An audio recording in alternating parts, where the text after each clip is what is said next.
Comment intervenir dans le cas de négligence d'un enfant?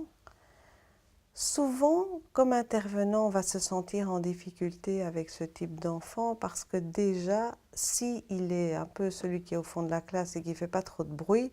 c'est l'enfant auquel on va faire moins attention. Celui qui est plus agité, plus agressif est celui qui va mobiliser évidemment l'attention des adultes, des professionnels. Et donc, on peut très bien avoir un enfant négligé sur le versant plutôt repli sur soi ou un enfant plus agité. Mais dans les deux cas, c'est important d'être attentif à cet enfant-là. Souvent aussi, ce qui est difficile, c'est que les parents ne sont pas ceux qui viennent à la sortie de l'école chercher les enfants parce qu'ils ont un mauvais contact avec l'école ou une mauvaise expérience avec l'école ou des professionnels. Donc ce sont souvent des adultes un peu fuyants. Mais parce qu'eux-mêmes sont en difficulté d'entrer en relation avec d'autres ou eux-mêmes sont repliés ou un peu déprimés. Et donc ce sont des personnes, on pourrait dire, qui ont un mauvais capital confiance de départ du fait de leur propre expérience de négligence et qui vont du coup avoir du mal de faire confiance à d'autres intervenants. Donc on va être très prudent à la fois dans l'attention qu'on va apporter à l'enfant, dans les soins qu'on estime qu'il a besoin, ou à l'école c'est l'enfant qui n'a pas ses tartines pour le pique-nique ou qui n'a pas ses affaires en ordre ou qui vient je ne sais pas, avec des vêtements trop légers alors qu'il fait très froid. Voilà, ce sont tous des petits exemples. Et donc, comment aller vers les parents à leur rencontre, parce que je pense qu'on ne pourra aider l'enfant que si on va à la rencontre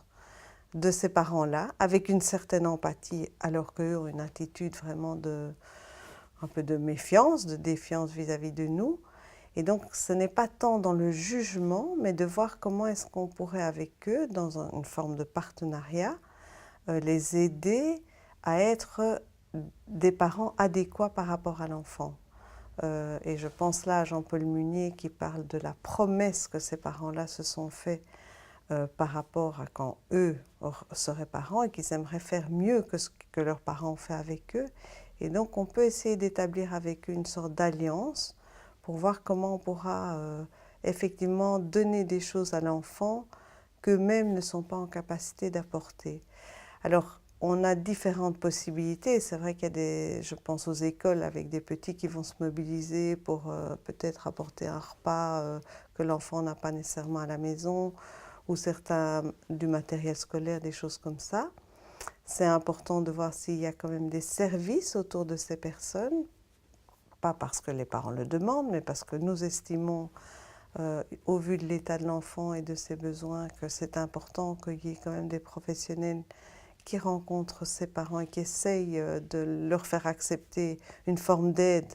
non pas pour eux-mêmes, mais par rapport aux besoins de l'enfant et qu'on aimerait qu'ils réussissent mieux en quelque sorte que ce que les parents eux-mêmes ont vécu.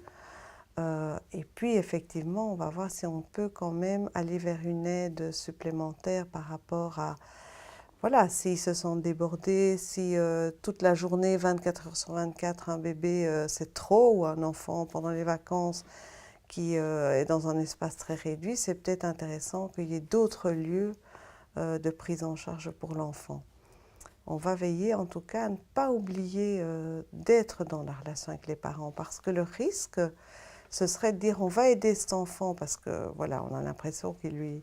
lui manque, qu'on n'a pas les réponses par rapport à certains de ses besoins et qu'on le ferait contre les parents. On doit vraiment être attentif d'inclure